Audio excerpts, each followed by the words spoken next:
Hello everyone. I welcome you all in your business studies class. Today we will discuss about consumer protection. This is your last unit, 12th unit, consumer protection. तो यहाँ देखो name से ही clear हो रहा है कि consumer की protection से रिलेटेड इस चैप्टर में बात की जाएगी।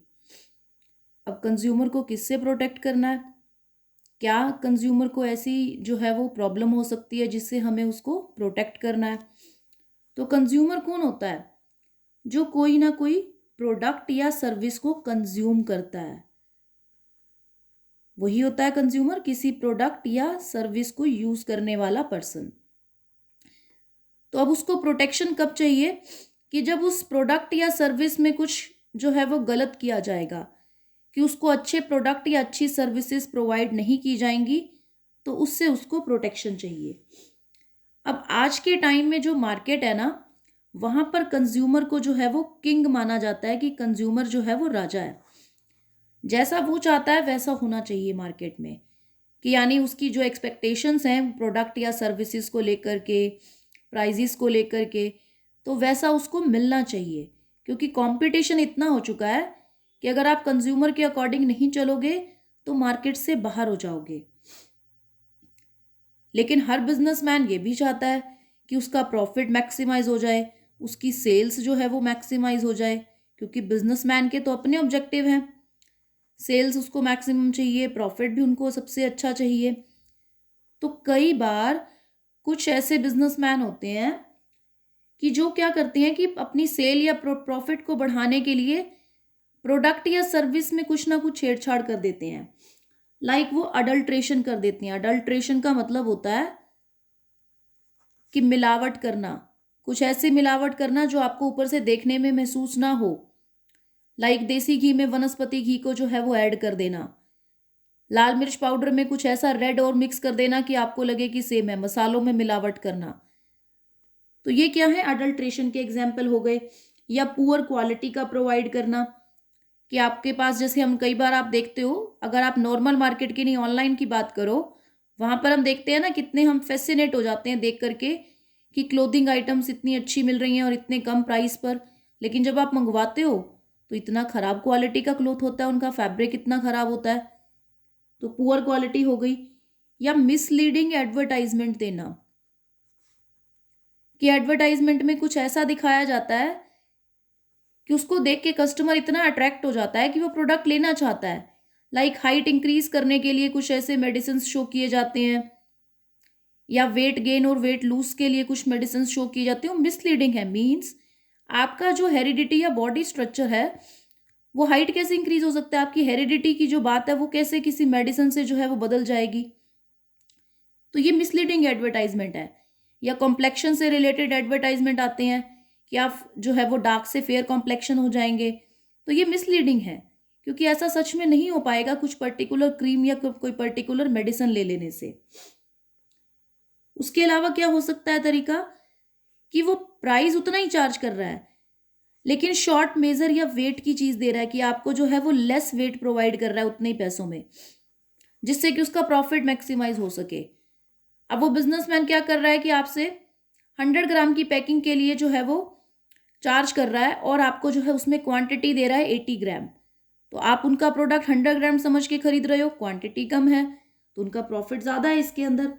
या फिर आर्टिफिशियल स्केयरसिटी जो है वो मार्केट में क्रिएट कर देते हैं। कैसे करेंगे?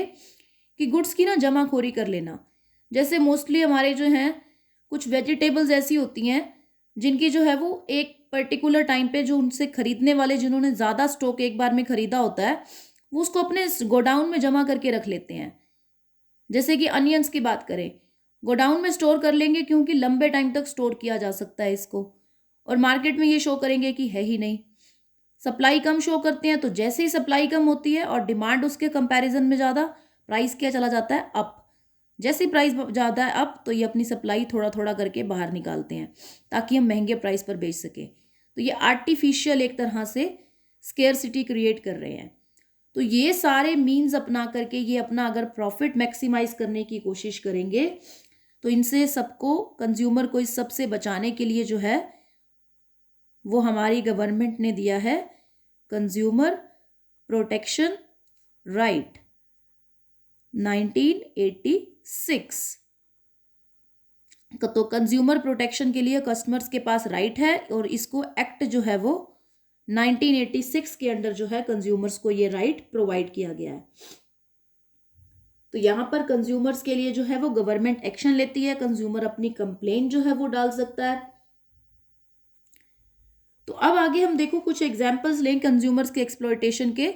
आप अलग अलग टाइप के देखते रहते हो, जैसे कि कोई मिसलीडिंग एडवर्टाइजमेंट आ रही है, जो हमने अभी डिस्कस किए कि लाइक सनफ्लावर ऑयल के नाम से जो है बताया जा रहा है कि वो कितने उसमें विटामिन हैं, कितने मिनरल्स हैं, लेकिन टेस्टिंग की जाती है तो वैसा नहीं पाया जाता।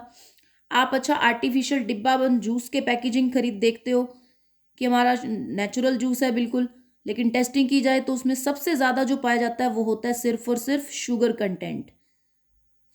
उसमें कोई भी रियल पल्प या ये सब कुछ भी नहीं होता है, लेकिन लिखा जाता है उनके बॉक्सेस के ऊपर। तो ये सब जो है वो मिसलीडिंग एडवर्टाइजमेंट के एग्जाम्पल हैं, या आपको जो है वो कंज्यूमर्स के अगेंस्ट एक्सप्लॉयटेशन के एग्जाम्पल्स हैं। अब इसमें जो नेक्स्ट आपका टॉपिक था इंपॉर्टेंस का, वो टॉपिक आपका डिलीट हो चुका है इस बार।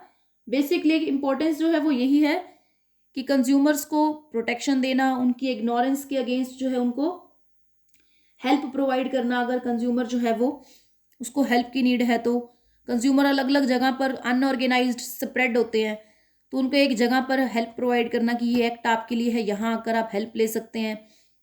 तो इस तरह से ये इसकी इंपॉर्टेंस होती है, लेकिन आपके सिलेबस में है नहीं तो आपको ज़्यादा डिटेल में करने की नीड भी नहीं है।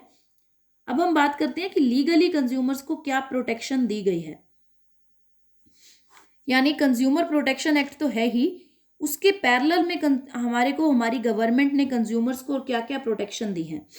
फर्स्ट जो वही है आपका कंज्यूमर प्रोटेक्शन एक्ट 1986, कि इसमें 3 लेवल्स पर काम करता है ये आपका एक्ट। कि एक तो डिस्ट्रिक्ट लेवल पर आप अपनी कंप्लेंट डाल सकते हो, अगर आपकी कंप्लेंट जो है वो 20 लाख रुपीस तक की है तो आप अपना जो है वो डिस्ट्रिक्ट लेवल पर, फिर आप जो है वो स्टेट लेवल पर डाल सकते हो अगर मोर देन 20 लाख और 1 करोड़ तक की है, और अगर मोर देन 1 करोड़ है तो नेशनल लेवल के ऊपर आप अपनी कंप्लेंट जो है वो डाल सकते हो। तो अब यहां पर जो है आपके पास ये 3 टायर मशीनरी जो है वो बनाई जाती है कंज्यूमर प्रोटेक्शन एक्ट के अंडर। ये तो है नंबर 1 लीगल प्रोटेक्शन। नंबर 2 भी है, क्योंकि अदर बहुत सारे क्राइटेरियाज हैं। फिर है कॉन्ट्रैक्ट एक्ट 1982, कि जब 2 पार्टीज के बीच में कोई बिजनेस कॉन्ट्रैक्ट हुआ, अब उन दोनों पार्टीज में कोई भी अगर उस कॉन्ट्रैक्ट की कंडीशन को ब्रीच कर रहा है, तोड़ रहा है, तो उसके अगेंस्ट एक्शन लिया जा सकता है इस एक्ट के अंडर। 1982 है, इसका ईयर याद रखना। फिर उसके बाद है सेल्स ऑफ गुड्स एक्ट, कि जिस कंडीशन में गुड्स के लिए उनके सेल्स का जो हमने प्रॉमिस किया, 1930 का एक्ट है ये, अगर जब गुड्स सेल हो रही है उस कंडीशन में नहीं पाई जाती जिसके ऊपर, जिस सैंपल के बेस पे आपने डिसीजन लिया था बाय करने का, तो इस सेल्स ऑफ गुड्स एक्ट 1930 के अकॉर्डिंग आप एक्शन ले सकते हो। Then essential commodities act 1955। अब एसेंशियल कमोडिटीज से आपको पता चल ही रहा है कंज्यूमर गुड्स की बात होगी, कि अगर उन कंज्यूमर गुड्स की कोई डिस्ट्रीब्यूशन में रुकावट पैदा कर रहा है, उनको होर्डिंग या जमाखोरी कर रहा है अपने पास, प्राइसेस को स्टेबल नहीं रहने दे रहा है, या फिर अपने प्रॉफिट के लिए कोई ब्लैक मार्केटिंग कर रहा है, तो वो सबको अगेंस्ट हम इस एक्ट के अंडर एक्शन ले सकते हैं, असेंशियल कमोडिटीज एक्ट 1955। देन होता है एग्रीकल्चर प्रोड्यूस से रिलेटेड एक एक्ट, एग्रीकल्चरल प्रोड्यूस से रिलेटेड एक्ट है आपका 1937। इस एक्ट के अंडर ना जो एग्रीकल्चर प्रोडक्ट्स होते हैं उनको अलग अलग कैटेगरीज में बांट दिया जाता है और उनको ग्रेड दे दी जाती है। जो अच्छी क्वालिटी के होते हैं उनको हम जो है उस मार्क को हम कहते हैं एग मार्क। तो एग मार्क जिस पर लगा होता है वो बताता है कि इसका क्वालिटी के स्टैंडर्ड्स अच्छे हैं। उसके बाद हमने जैसे अडल्ट्रेशन की बात की थी, तो फूड अडल्ट्रेशन के लिए एक अलग से एक्ट बनाया गया है, फूड अडल्ट्रेशन एक्ट 1954। अडल्ट्रेशन का 1954 है और असेंशियल कमोडिटीज का 1955 है। ये यही बताता है कि हमारी जो भी खाने की चीज़ें हैं कंज्यूमर्स की, या और कोई भी आपका प्रोडक्ट है, उसमें किसी तरह की कोई मिलावट नहीं होनी चाहिए। उसके बाद है 1976 का एक्ट है, standards of weights and measures act. Standards of weights and measures act. ये एक्ट कहता है कि भाई जो भी आपका प्रोडक्ट खरीदते हो वो अपने स्टैंडर्ड वेट और मेजर के अकॉर्डिंग होना चाहिए। अगर आपने 5 मीटर क्लॉथ लिया है तो वो 5 मीटर ही हो, वो कम ना हो, कुछ भी 1-2 इंच भी कम नहीं हो। वेट जो है वो 100 ग्राम है तो 100 ग्राम आपको एग्जैक्ट मिलना चाहिए, ये नहीं कि 80 ग्राम दे रहे हैं। तो अगर कम आपके प्रोडक्ट का वेट है तो आप जो है वो, या मेजर कम है, तो ये 1976 का आपका एक्ट है, इसके अगेंस्ट आप उस सामने वाली पार्टी के अगेंस्ट एक्शन ले सकते हो।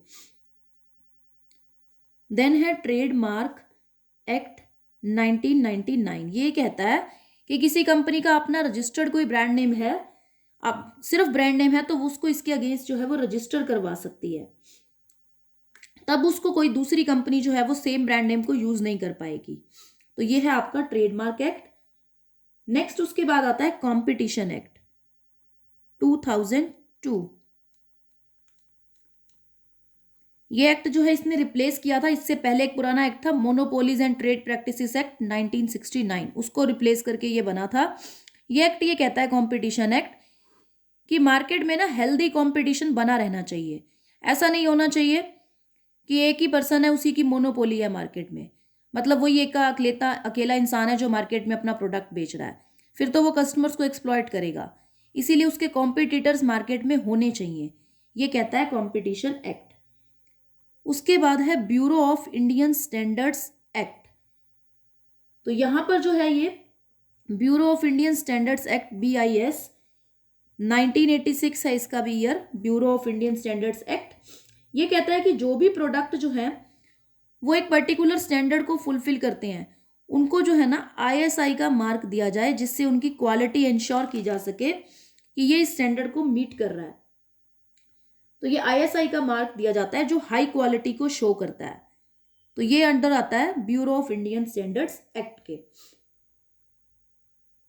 और इसके लिए एक स्पेशल ग्रीवियंस सेल भी बनाया गया है कि जो ISI मार्क गुड्स हैं, अगर वो अपनी क्वालिटी से कम निकल रही हैं या उनमें कोई प्रॉब्लम है, तो उसके लिए ग्रीवियंस सेल है, वो भी इसी बोर्ड के अंडर है, board of Indian bureau of Indian standards act के अंडर, तो जिसमें आप कंप्लेन जो है वो फाइल कर सकते हो। So that's all for today, thank you so much.